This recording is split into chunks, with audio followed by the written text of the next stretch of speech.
Jaya Kunja Bihari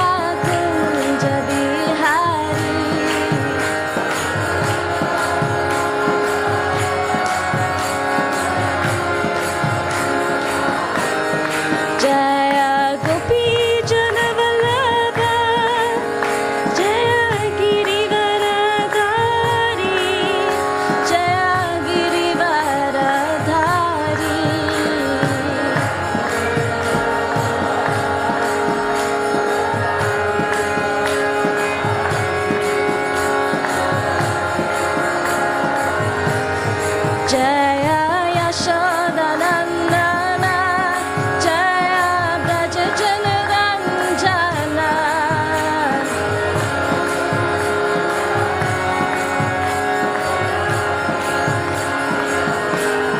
Jaya Jamuna Tira Vanachari, Jaya Kunja Bihari, Jaya Kunja Bihari.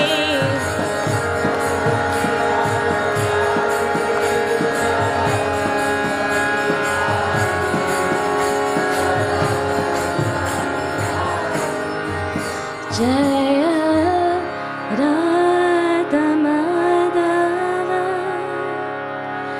Jaya Kunja Bihari.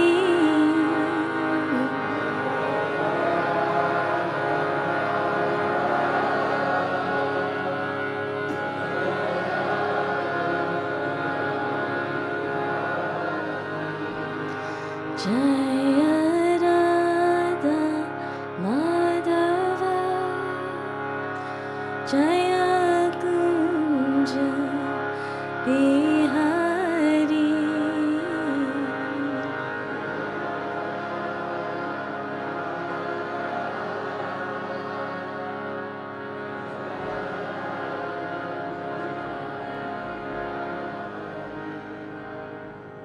Gaur Premanande Hari Hari Ram.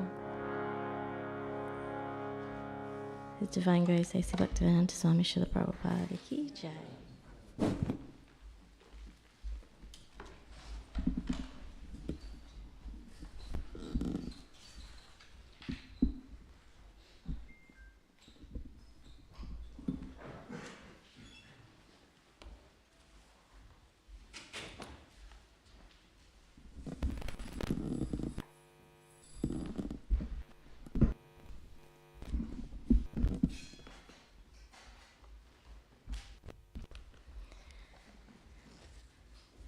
Jai Jai Shri Chaitanya Jai.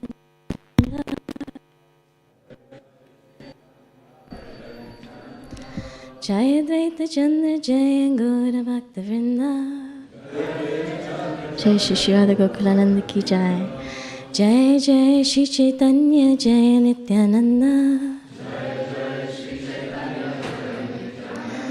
Jai Advaita Chandra Jai Gaura Bhakta Vrinda. Jai Jai Shri Chaitanya Jai Nityananda. Jai Advaita Chandra Jai Gaura Bhakta Vrinda. Hare Krishna. So thank you all for coming for Caitanya-Caritāmṛta class this morning.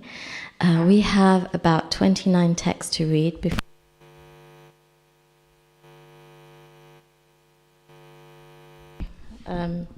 So I think what we'll do, if it's okay, is I'm going to read the English for the first 29 verses. And I checked with Nishkinchana Chaitanya Prabhu, who said that's fine. And then we'll get to the one that we're actually going to recite today. So, and also requesting everybody's blessings, those online and those in person as well, that we can facilitate a nice discussion and understanding of these verses today. So, text 83. Wherever Sri Chaitanya Mahaprabhu stepped while dancing, the whole earth with its hills and seas appeared to tilt. Text 84. When Chaitanya Mahaprabhu danced, he displayed various blissful transcendental changes in his body. Sometimes he appeared as though stunned, sometimes the hairs of his body stood on end. Sometimes he perspired, cried, trembled, and changed color.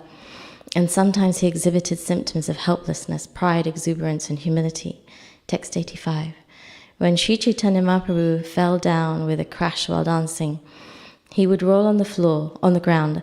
At such times it appeared that a golden mountain was rolling on the ground. Text 86. Nityananda Prabhu would stretch out his two hands and try to catch the Lord when he was running here and there. Text 87. Advaitacharya would walk behind the Lord and loudly chant, Hari Bol, again and again. Text 88. Just to check the crowds from coming too near the Lord, they formed 3 circles. The first circle was guided by Nityananda Prabhu, who is Balaram himself. the possessor of great strength. Text 89. All the devotees headed by Kashishvara and Govinda linked hands and formed a second circle around the Lord. Text 90. Maharaj Prataparudra and his personal assistants formed a third circle around the two inner circles just to check the crowd from coming too near.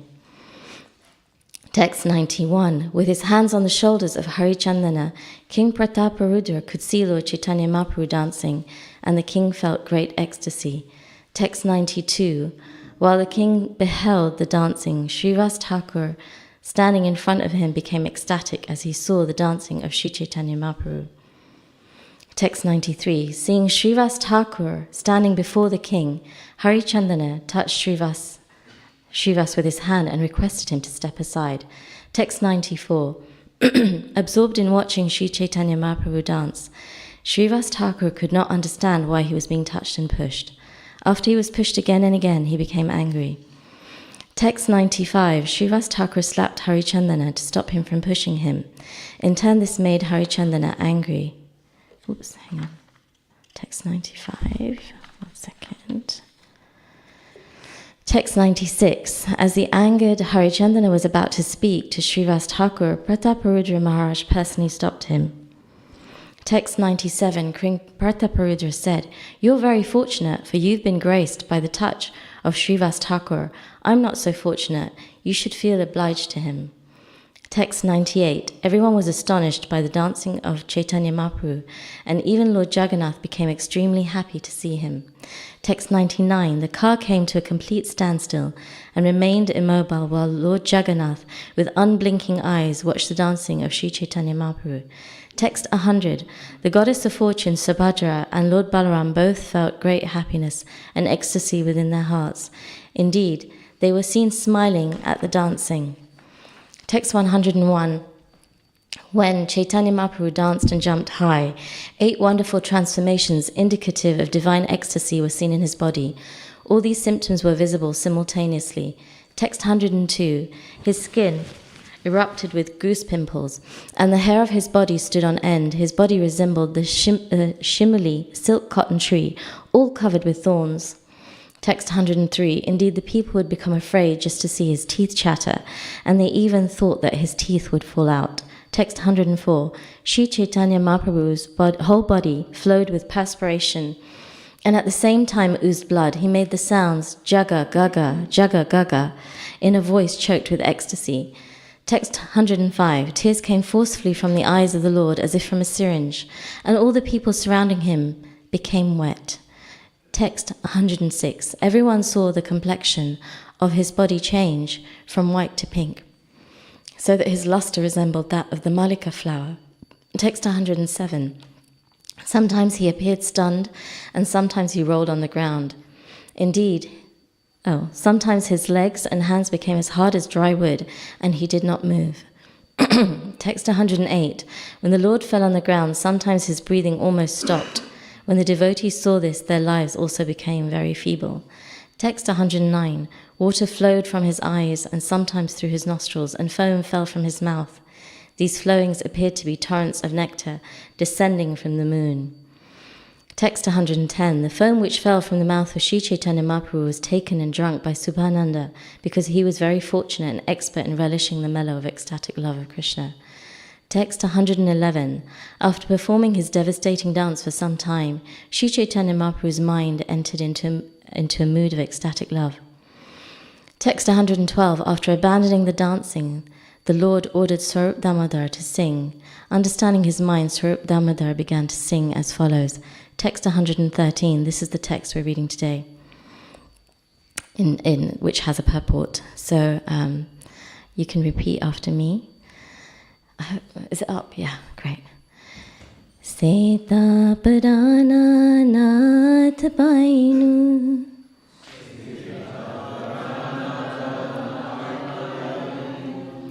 Yaha lagi madana dahana juri kenu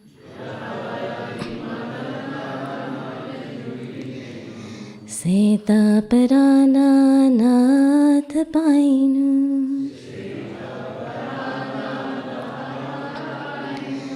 Yalagi madana dana jurigenu.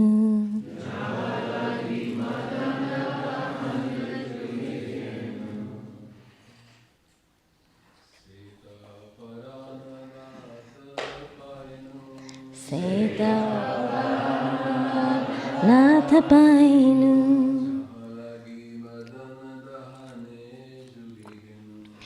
Jalaki madana dahan jurigenu. Seta Parana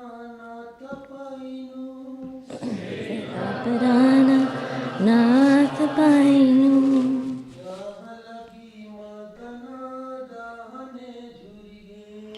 Yalagi madana dana jurigenu. Vaishnavis. Sheta Parana Natha Painu.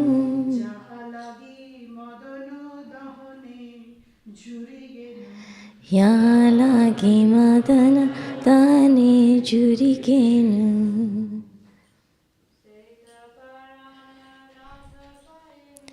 Seta Parana Natha Painu.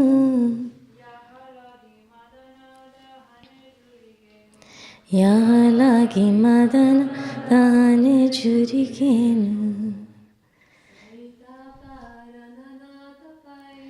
Seta Parana Natha Painu.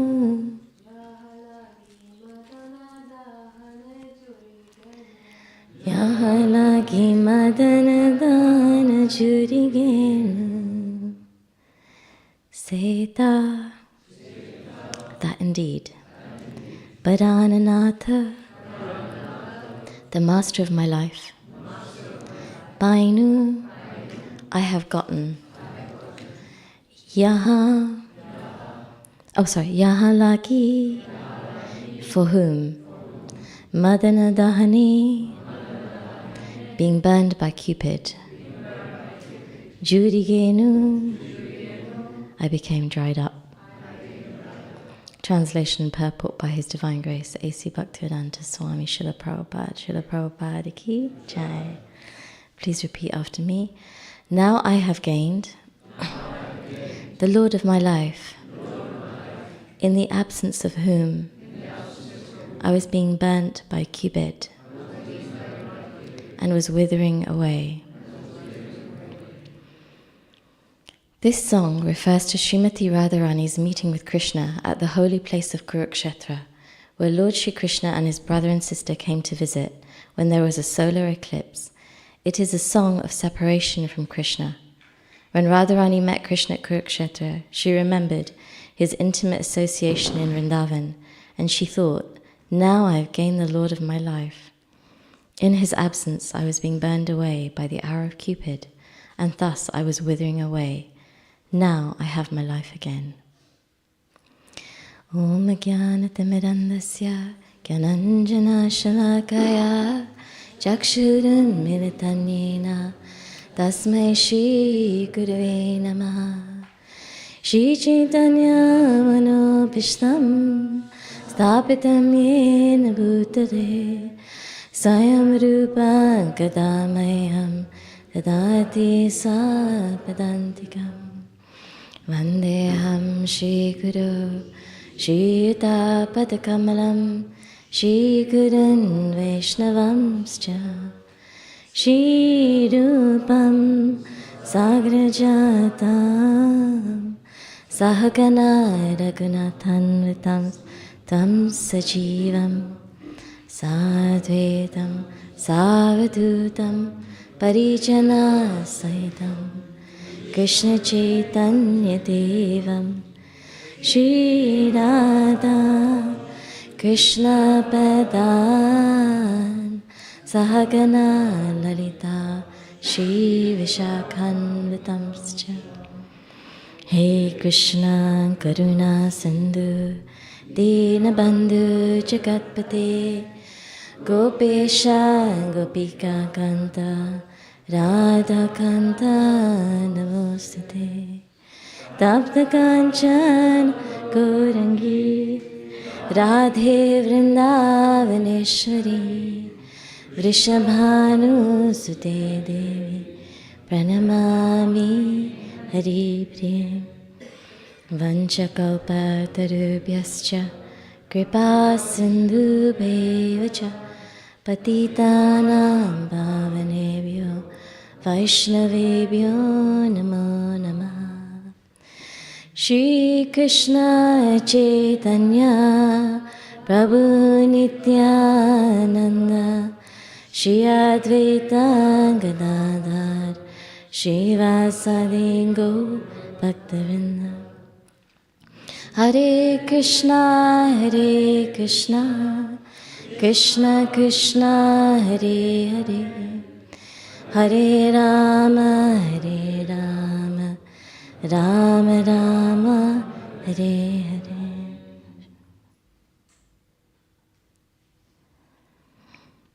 So before we begin, do we have the roaming mic?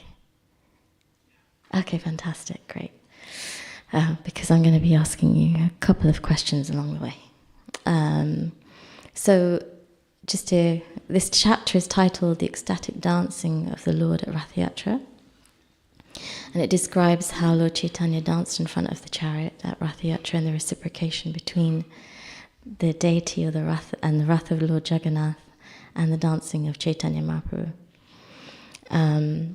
In Caitanya-Caritāmṛta Madhya-lilā 153, it explains, at those times Sri Chaitanya Mahaprabhu would visit Lord Jagannath, then his feelings exactly corresponded to those of the gopis when they saw Krishna at Kurukshetra after long separation. Krishna had come to Kurukshetra with his brother and sister to visit. So that's just to give a bit of context. So the first question I wanted to ask is, does anyone know where or in which chapter of the Caitanya-Caritāmṛta the verse that we just recited, text 113, is repeated? Yes, Govinda Prabhu. I think it's in chapter 1 of Madhya-lilā. Madhya-lilā. Is it? Oh, Yeah. sorry. It's easy to confuse, but yeah, correct. Pretty much, you've got the righteous. It's actually Madhya-lilā, first chapter, and the translation is almost the same, but it's slightly different. It's 155. I've gotten the Lord of my life for whom I was burning in the fire of lusty desires. And I'm just going to read that purport because it shares a little bit of light, a little bit more light actually, also on this verse. In the Srimad Bhagavatam 10.29.15 it is stated, Kamam krodam bhayam sneham ekyam soradam mevacha nityam haro vidathato yanti tanmayatam hite. The word kam means lusty desire, bhaya means fear, and krodha means anger. If one somehow or other approaches Krishna, his life becomes successful. The gopis approached Krishna with lusty desires. Krishna was a very beautiful boy, and they wanted to meet and enjoy his company. But this lusty desire is different from that of the material world. It appears like... it's on the other side. It appears like mundane lust, but in actuality, it is the highest form of attraction to Krishna. Chaitanya Mahaprabhu was a sannyasi. He left home and everything else. He could certainly not be induced by any mundane lusty desires. So when he used the word madana dahane in the fire of lusty desire, he meant that out of pure love of Krishna, he was burning in the fire of separation from Krishna. Whenever he met Jagannath, either in the temple or during the Rath Yatra, Chaitanya Mahaprabhu used to think, now I have gotten the Lord of my life and soul. Does anyone have a reflection on this purport before we go to text 56, which I also wanted to briefly look at? No? Somebody? Yes, Purajan Prabhu?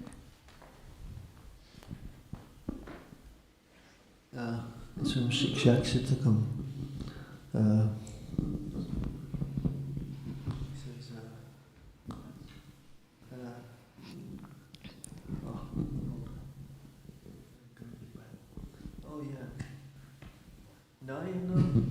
Nayanam Galadashra Ashradayaraya Vadanam Vadanam Gatadab Rudaya Gira Pulakene Chitum Vapukada Tavanamagrani Bhavishyate.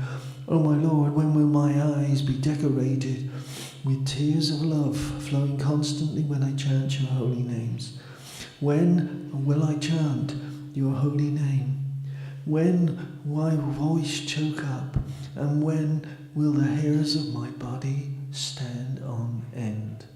That's basically it. And it goes on to the end of the Shikshakstakam. But that's the dancing in ecstasy.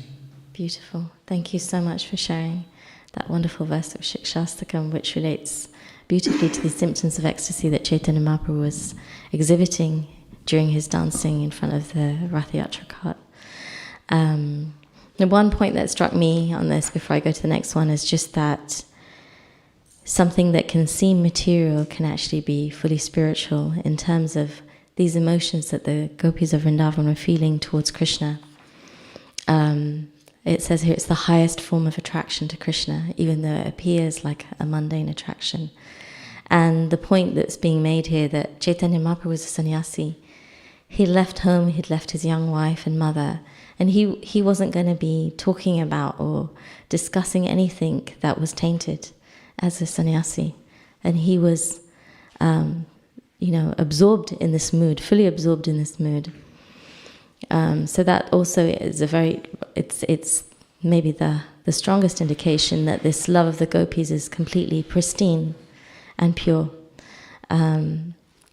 And this other point that's highlighted in this purport, that these emotions like fear, anger, and lust, when they're engaged, if one somehow or other approaches Krishna, when they're engaged in Krishna's service, it becomes a source of our success.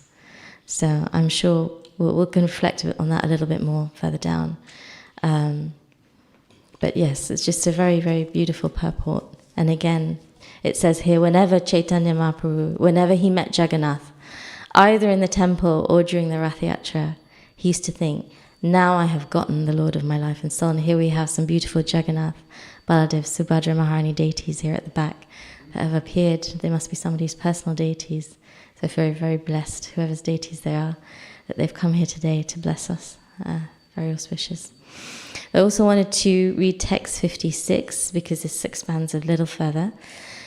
This is from chapter 1 of Madhya-lilā, 56. Lord Chaitanya Mahaprabhu used to sing this song, Seta Parananatha. So that's the same verse we recited today, especially during the latter part of the day. And he would think, let me take Krishna and go back to Vrindavan.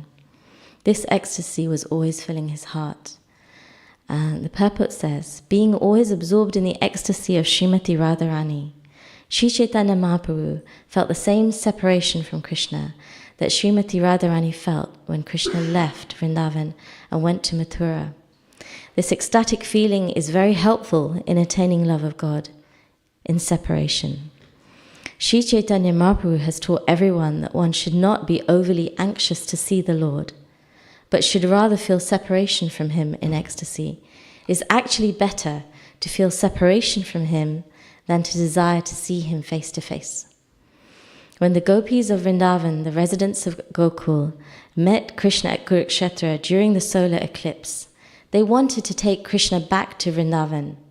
Sri Chaitanya Mahaprabhu also felt the same ecstasy as soon as he saw Jagannath in the temple or on the Rath Yatra cart. The gopis of Vrindavan didn't like the opulence of Dwarka. They wanted to take Krishna to the village of Vrindavan and enjoy his company in the groves. This desire was also felt by Sri Chaitanya Mahaprabhu, and he danced in ecstasy before the Rath Yatra festival when Lord Jagannath went to Gundicha. So does anybody want to share a reflection on this purport before I ask you a couple more questions about some text in that chapter? It's say one thing, it's okay, Prayojan Guru. When they met at the Kurukshetra. Yeah, please wait 1 second. Yeah. When they met at Kurukshetra, the gopis, they didn't actually, they couldn't hug him, but they hugged him with their eyes. It was, it's not a sexual thing, but it's a physical thing, but they did it with their eyes, just the glance of their eyes. Beautiful. Thank you so much for sharing that. Can we have one more realization from Govinda Prabhu, please? Thank you.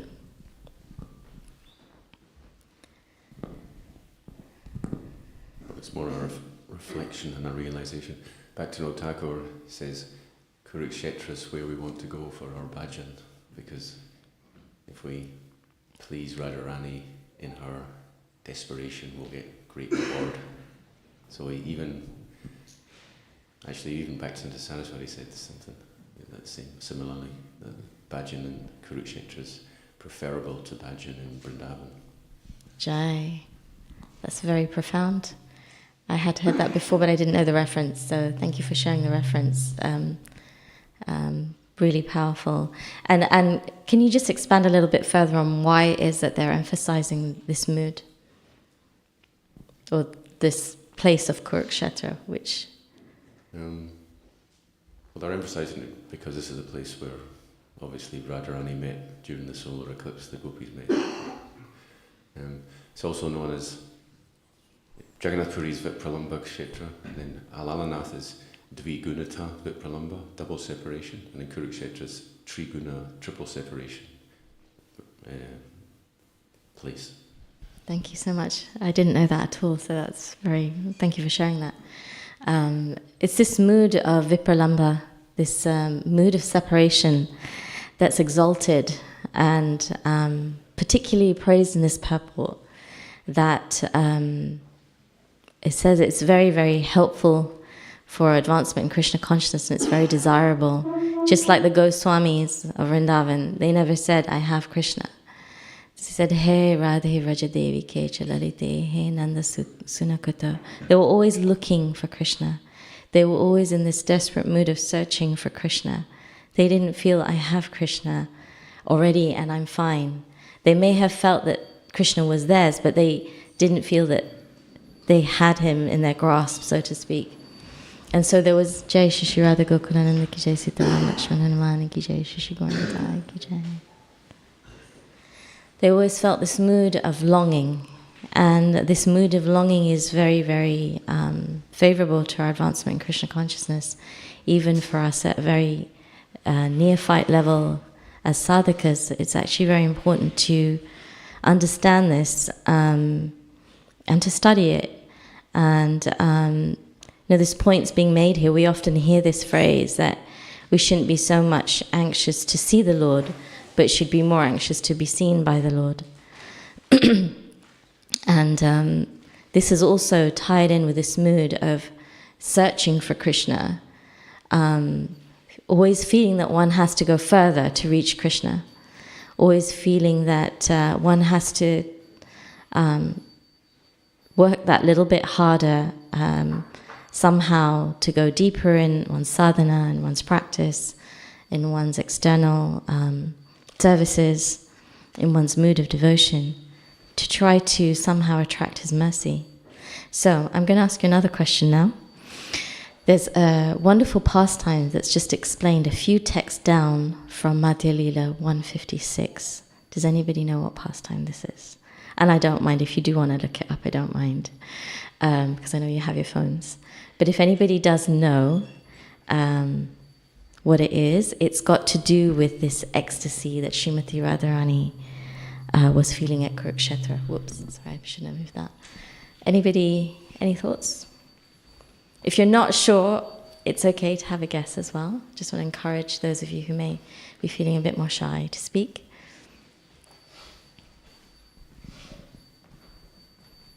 Nobody? Okay, I'll give you text 57 to give you a prompt, and then maybe you'll... In that ecstasy, Sri Caitanya Mahaprabhu recited one verse when dancing in front of Lord Jagannath. Almost no one could understand the meaning of that verse. Yes, I see a hand up here at the front. Can we have the mic? Hare Krishna, I'm still guessing, but is it the same verse which Rupa Goswami heard and he then gave an explanation in his own extended the explanation in his own words. And when Chaitanya Mahaprabhu, after his morning bath, came to meet Rupa Goswami, he saw the verse and he fell into ecstasy. And when Rupa Goswami came, he slapped in his love that how did he understand? And he was asking to Swarup Damodar Goswami, how did he understand? And then Swarup Damodar Goswami said, yeah, it's all your mercy. Absolutely. Because of your mercy, he understood it. You've just summarized a whole page of my notes. Thank you so much. Yeah, you've got it on. I mean, often we may know this pastime, but we may not fully be able to connect it. But I hope everybody got that because you summarize it very beautifully. And I'm just going to read the verse because it's actually very, very beautiful. And I can't figure out the meter, so I'm just going to say it. Text 58, if you want to follow, or if the person who's scanning the boards wants to get to 150. Oh.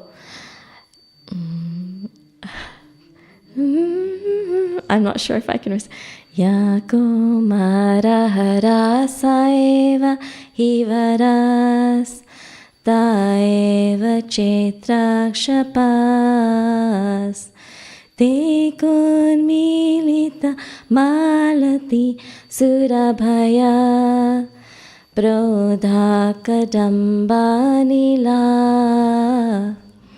Sachevasmi tathapi tatra surata Vyaparalila vidho Revarodasi vetasi tarutale Cheta samutkanthate. Thank you so much for your help. Actually, I was speaking to one other devotee earlier in the week about, giving class at the manor, and this devotee is very humble, very advanced devotee, but feels very humble about giving class. And I was just explaining that, we give class for our own purification. And one of the wonderful things about giving class here at the manor, and I've not given class in so many other temples, once at Soho Street, is that, and this is what makes me feel okay to be here, even though I'm not qualified, is that the devotees help you, the devotees really are assisting in this process of churning the nectar and filling in the gaps in our knowledge. It's definitely happened to me quite a few times. I just wanted to thank all of you for your very kind help. I'm just going to read the translation. It's a very, very beautiful verse. I'm glad that I know the meter now also. That very personality who stole away my heart during my youth is now again my master. These are the same moonlit nights of the month of Chaitra. The same fragrance of malati flowers is there, and the same sweet breezes are blowing from the Kadamba forest. In our intimate relationship, I'm also the same lover, yet still my mind is not happy here. I'm eager to go back to that place on the bank of the Reva, under the Vetasi tree. That is my desire. So, does anybody want to expand a little bit more? I can actually, maybe I should say, I'll just give you the translation of text 59.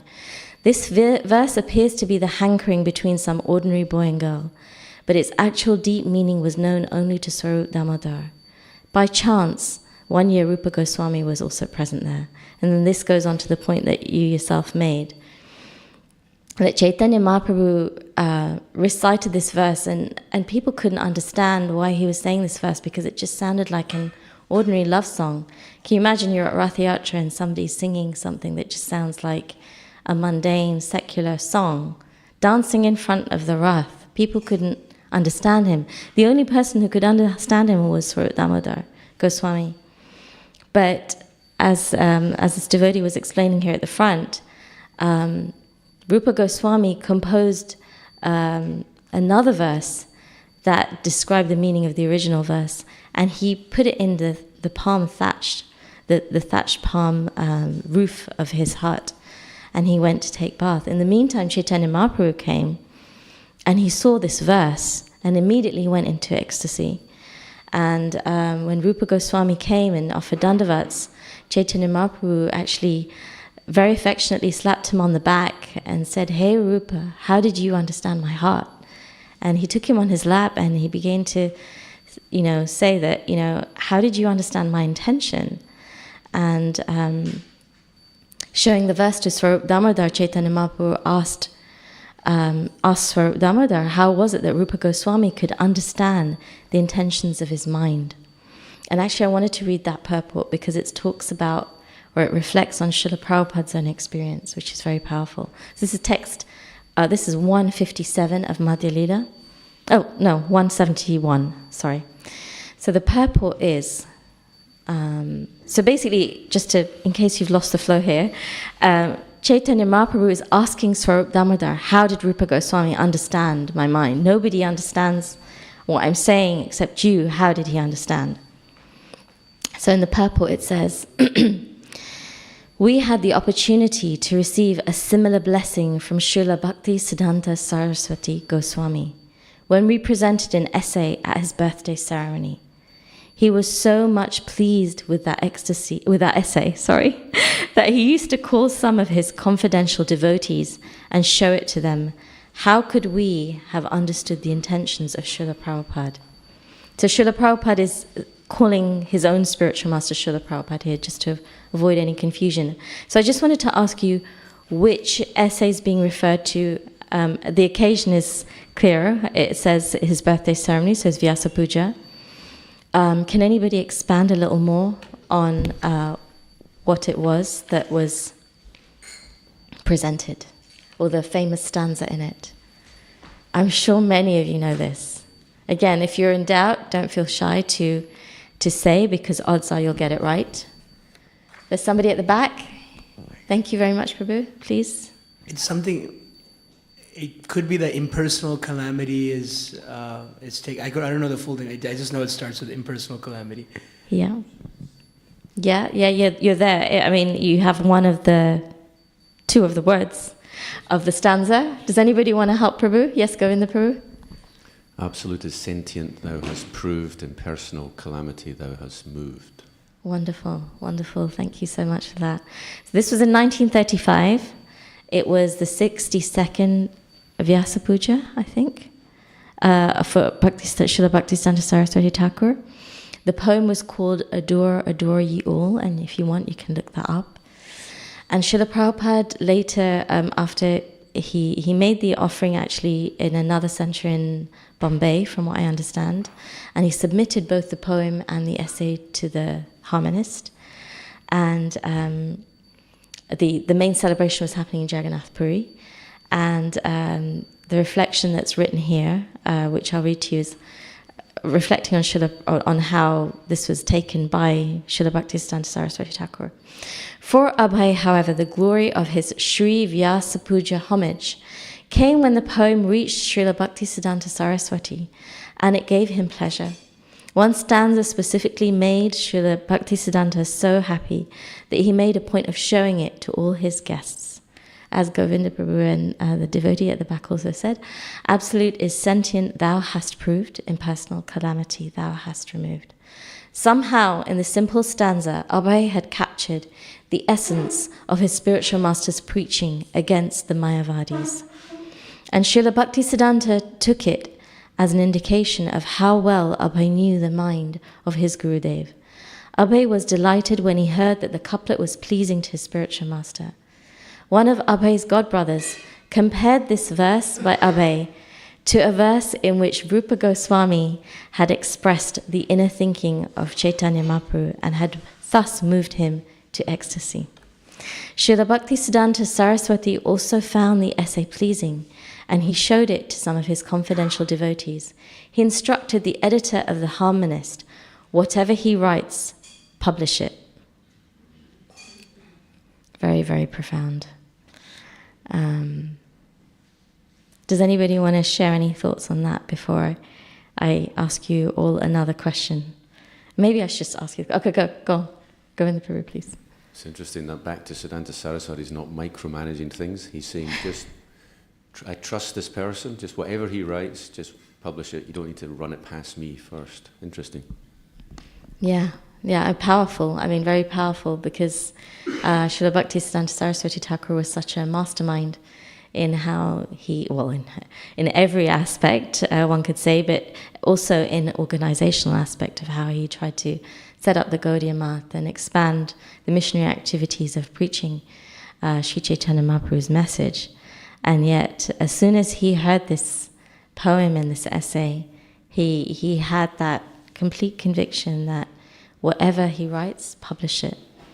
So one could almost say from that point, there was a very strong indication or hallmark that our A.C. Bhaktivedanta Swami Srila Prabhupada had understood the mood and the essence and the heart of his spiritual master. And certainly that's what came through in the amount of pleasure that this poem and essay gave his spiritual master. So I'm just going to read a couple of texts on, then I wanted to ask you what I call a more in-depth question. So text 72, if Rupa Goswami can understand your mind and intentions, he must have your Lordship's special mercy. This is Swarup Damodar replying to Chaitanya Mahaprabhu. Text 73, the Lord said, I was so much pleased with Rupa Goswami that I embraced him and bestowed upon him all necessary potencies for preaching the bhakti cult. Text 74, I accept Srila Rupa Goswami is quite fit to understand the confidential mellows of devotional service, and I recommend that you explain devotional service to him further. So here, in this parallel pastime almost, or we could see, as one of Srila Prabhupada's God brothers reflected, there seems to be a parallel that we can draw between these two pastimes, between Chaitanya Mahaprabhu and the verse by Rupa Goswami and Srila Prabhupada's Vyasa Puja homage to his spiritual master. So my question here is, how can we gain the mercy of the spiritual master and understand his heart? And now this is where I really hope a few of you will contribute something. And if this can be, you can contribute from this pastime which you've been hearing over the last few weekends, wonderful lectures on this Rath Yatra pastime, or from the Bhagavad Gita, or anything. I see a hand at the back here. Can we get the mic over to the ladies' side?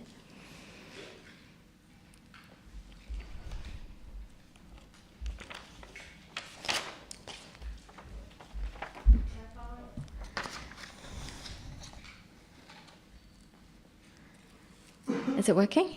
No? Oh, yeah. Yeah, we can hear you. By following his instructions with enthusiasm to the best of our ability. Beautiful. Hope everyone heard that. Would anybody else like to expand on that? Yes, Amrita Vilasini. For me, what helps is associating with those senior devotees, senior disciples of the spiritual master who have understood his mood very well, much more than myself, so that helps me. Wonderful. So associating with senior God family or Vaishnavas who understand the mood of the spiritual master, associating with them. Yes. And also hearing their memories, their experiences with the spiritual master. Wonderful. Thank you. Anybody else? Any thoughts? Again, please don't feel shy. Don't think that what you'll say will be too obvious. There's no correct answer. I mean, I have a couple of thoughts, but this isn't something where I'm trying to catch anyone out in any way at all. I really wanted to hear from you. Any thoughts on this?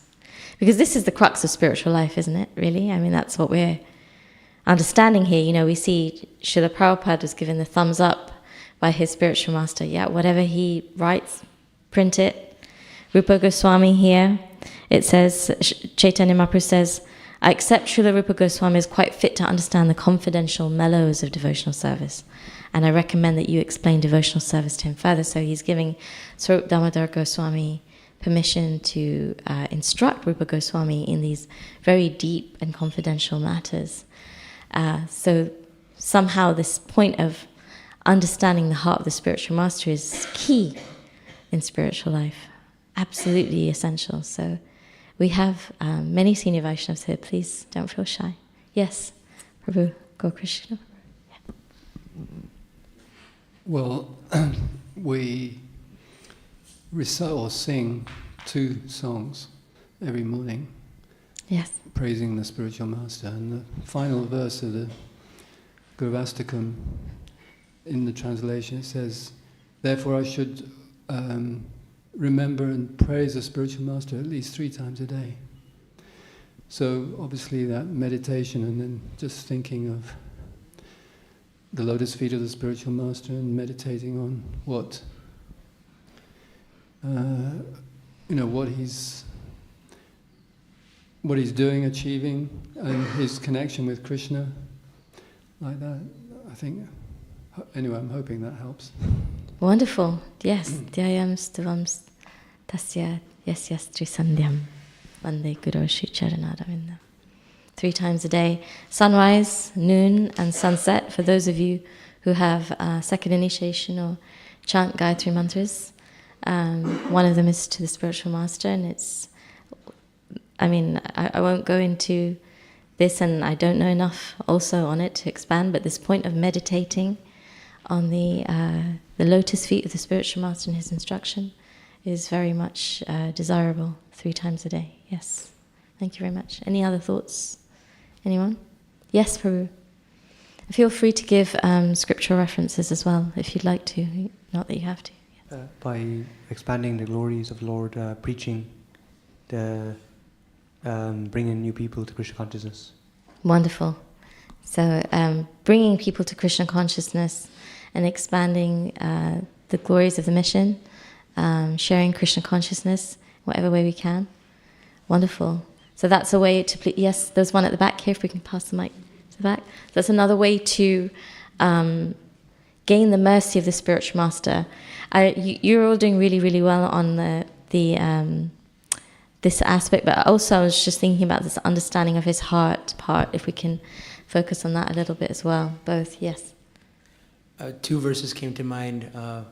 Srila Prabhupada would quote this one a lot. Yasya devi para bhaktir yata devi tata guru tasyaita kadita hirta prakashananda mahatmana. The one who has implicit faith under the spiritual master, all purport of the revealed scriptures are revealed. And I was always thinking, how do we get that? And I think the best definition I found is Bhagavad Gita 4:34. Tadvidhi pranipatena pariprashnena sevaya upadekshanti te jnanam jnaninas tattvadarshina. So there's 3 things mentioned in that verse: pranipat, pariprashna, and sevaya. So pranipat is humility, pariprashna means relevant questions, and sevaya is to render service as well. So. Wonderful, wonderful. And I'm just going to read one purport which has this Yasya Deva Parabhaktir verse briefly, because it was in my thinking. So this is 2934 purport. So it starts off with the verse you've just quoted from the Bhagavad Gita, Tadvidhi pranipatena pariprashnena sevaya upadekshanti te jnanam jnaninas tattvadarshina. The process of understanding transcendental knowledge is as it says, and then this verse. And it says, Arjuna was advised to receive transcendental knowledge from the realized person by surrender, questions, and service. Receiving transcendental knowledge is not like exchanging dollars. Such knowledge has to be received by service to the spiritual master. As Brahmaji received the knowledge directly from the Lord by satisfying him fully, similarly, one has to receive the transcendental knowledge from the spiritual master by satisfying him. The spiritual master's satisfaction is the means of assimilating transcendental knowledge. One cannot understand transcendental knowledge simply by becoming a grammarian. The Vedas declare, Yasya Devi Parabhaktir Yatha Devi Tatha Guru Tasyaita Katita Hyartha Prakashante Mahatmana. Only unto one who has unflinching devotion to the Lord and to the spiritual master does transcendental knowledge become automatically revealed. Svetasvatara Upanishad 6:23. Such relationship between the spiritual master, between the disciple and the spiritual master is eternal. One who is now the disciple is the next spiritual master, and one cannot be a bona fide and authorized spiritual master unless one has been strictly obedient to his spiritual master. Very, very beautiful purport, wherein it explains also the qualification to become a spiritual master oneself. So just to reflect that back to you. Thank you. Any more thoughts, please? The question was, we have one over here on the ladies' side, if we can again. We have to keep passing. Maybe we can have 2 mics one time, eventually. How can we gain the mercy of the spiritual master and understand his heart? I just thought of the story of the past time where Gorkishore Das Babaji Maharaj gave the instruction to Srila Bhaktisiddhanta that don't make disciples, don't go to Calcutta, and don't associate with worldly people. But Bhaktisiddhanta apparently disobeyed all of those orders because he understood the heart of his spiritual master, that what he actually wanted, what he actually meant by those instructions. Wonderful. And how did he get around the instructions? Can you explain a bit more? So he took disciples, but he said that all of those disciples are not actually his disciples. He sees them as his spiritual master. Yes. And then he never went to Calcutta because he was in the temple in Calcutta, and the temple is a spiritual world. And when he associated with worldly people, he didn't actually associate with them. He gave his association to them. Wonderful. Thank you so much for that very, very beautiful recollection, and also reminding us of that very deep connection that Srila Bhaktisiddhanta Saraswati Thakur had with his own spiritual master, and understanding the heart and mind of his spiritual master. Very profound. Thank you so much for sharing that. Yes, any more thoughts, anyone? I'll take a couple more before we go to the next bit. How can we gain the mercy of the spiritual master and understand his heart? I think we've covered most of the points, but what I should say is, do you have any examples of people, they can be contemporary devotees or scriptural from the Srimad Bhagavatam, etc., Bhagavad Gita, of personalities that have understood the heart of their spiritual master? Yes, we have one here at the back. Can we get the microphone over this side? Ajay Govinda Prabhu, thank you. This is just me trying to also keep you awake, because I know. I think it's nice to hear from me, to hear from you as well, but also for everybody online to hear from all the Vaishnavas. Yes, Hare Krishna. Basically, never doubt the instruction of the spiritual master, because that instruction is coming directly from Krishna. And when spiritual master says you something that is very, very deep, and that is naturally for the beneficial of the disciple, and I think one should note down in the diary, and it's a big treasure. Basically, there's only one, and keep on reading that and following that. Never know when you will see him again, and what will happen in the future.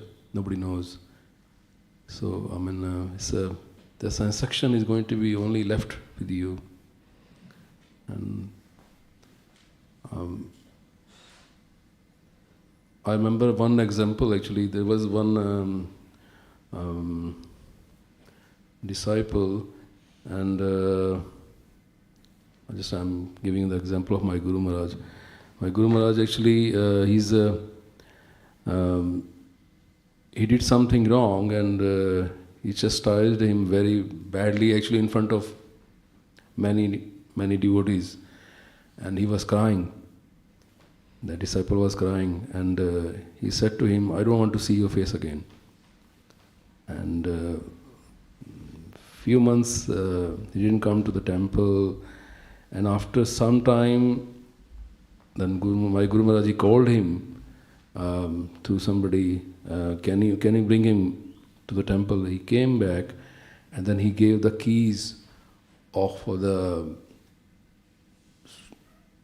temple. He said, I want to make you the temple president, and I want you to do very good, actually, in that service.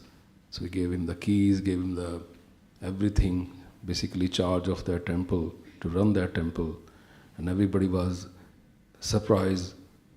Just few months before, that disciple was totally neglected like anything. And he was ignored by anyone. Everybody was seeing him in a very, very different way. And the mercy, we were talking about the mercy, when he got after a few months, Again he was crying. Krishna. Would you mind saying your spiritual master's name? His Holiness Gopalakrishna Goswami. Krishna Maharaj. And which temple was this that was given charge? It was in Chandigarh temple. Chandigarh temple. Sorry. No, thank you. Thank you for being kind enough to share that. Very, very nice contemporary and sweet pastime. Thank you very much for sharing that. Actually, there's one pastime just reminded me of Srila Adi Shankaracharya was teaching Vedanta to a group of disciples. And at the Gurukul was at one side of the river and the ashram was at the other bank.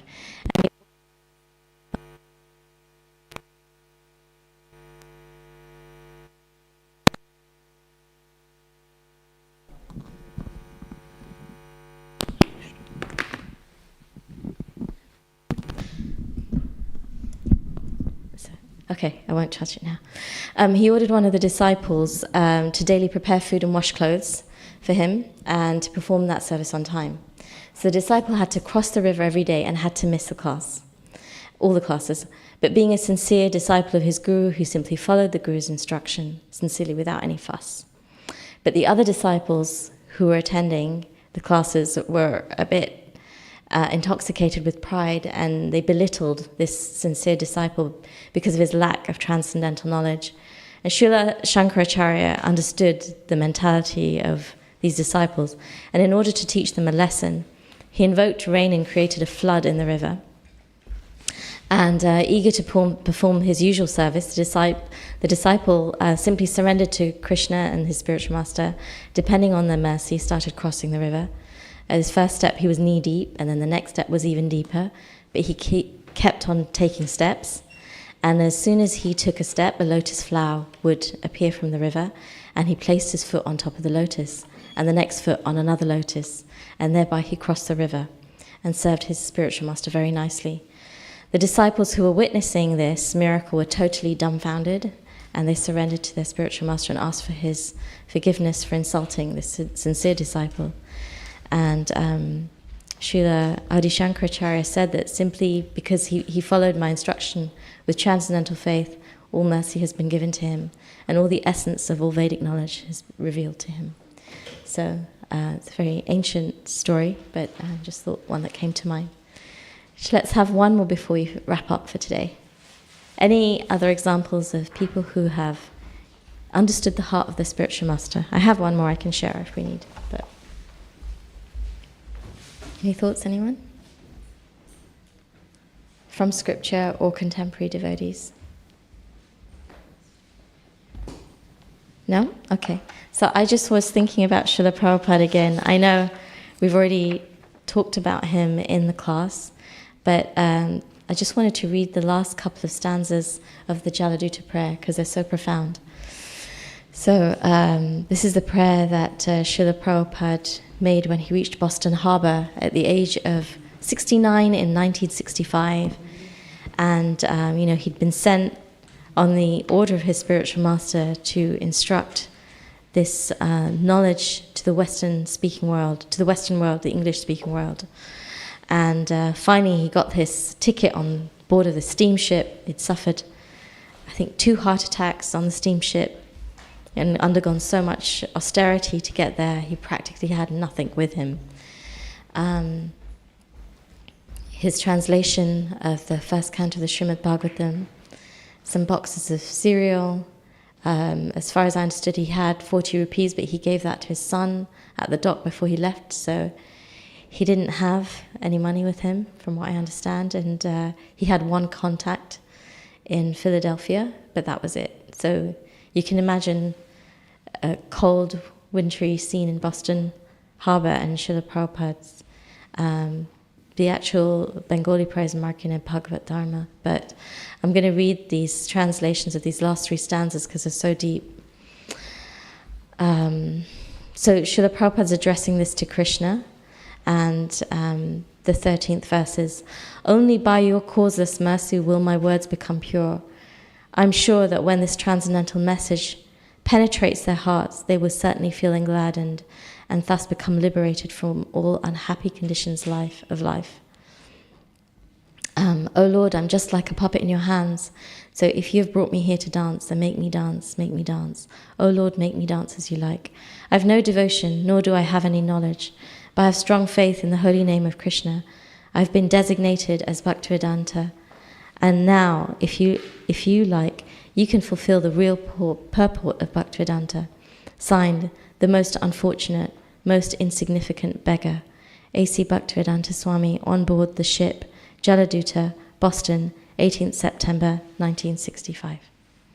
So this is somebody, I really don't think we can, I think it's very difficult for us to really understand the sacrifice that Srila Prabhupada has made for all of us and for this whole international society for Krishna consciousness. I don't know if we have any 69-year-olds in the room, but that's one factor, but also the fact that he was this aristocratic Bengali Vaishnav, so exalted, who had studied so much these amazing literatures and scriptures and written commentaries, and lived at the Radha Damodar rooms in Vrindavan. And before that, he was a brilliant businessman, running the pharmacies, many pharmacies, and a family man. And now here he is in this cold, foreign climate, in a very different culture, at a very different time when the hippie movement the counterculture was at its peak.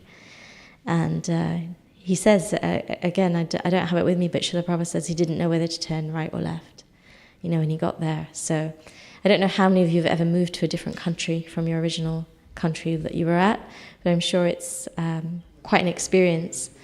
So now if we can put all those factors into Srila Prabhupada's emotions and mood at the time, and obviously also suffering the whole journey on that ship and the 2 heart attacks, it's quite incredible what he went through and the level of faith he had in the instruction of his spiritual master to make this huge sacrifice for all of us. So I think on that note, I will conclude the class. Thank you. If anybody has any comments or questions, we do have 5 minutes. If anybody has any reflections, comments or questions, please. Yes, Prayojan Prabhu.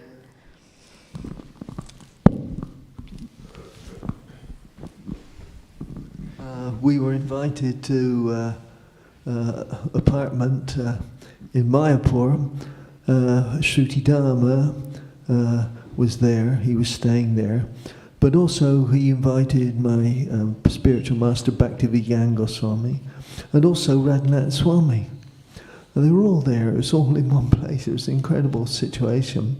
But what I found there, that Shruti, he guided me on who to serve, what to serve, and all that. But also, they had some things like huge cake and everything. And I noticed that Radhanath Swami, though he was not very well at the time actually, he was honouring everything, even sort of bits of pizza and cake. And really, his pleasure was their pleasure in honouring the foodstuffs there, and it really surprised me, there. So I was viewing all this, but it was all under Shruti's instruction, but it was interesting to see. Even chocolate was there, And Radhanath Maharaj was humouring all to relish this reciprocation. It was a sacrifice, really. I don't know how he felt after, that's for certain. But I remember that in particular. It was in Dai Ram's flats there, at the top floor. Yeah, okay, Hare Krishna. Hare Krishna, thank you so much for sharing that. Any other last thoughts on this, or on anything that we've discussed today? I know we covered a lot, and it was in a lot of depth also, but no? Thank you all so much. Caitanya-Caritāmṛta ki jai. His Divine Grace A.C. Bhaktivedanta Swami Srila Prabhupada ki jai.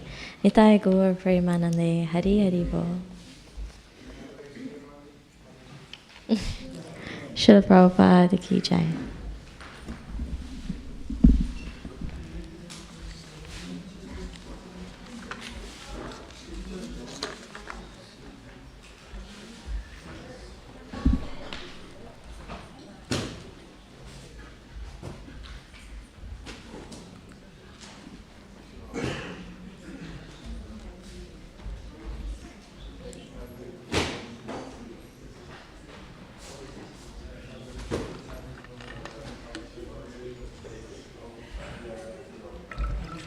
Krishna. Oh, crumbs. Okay.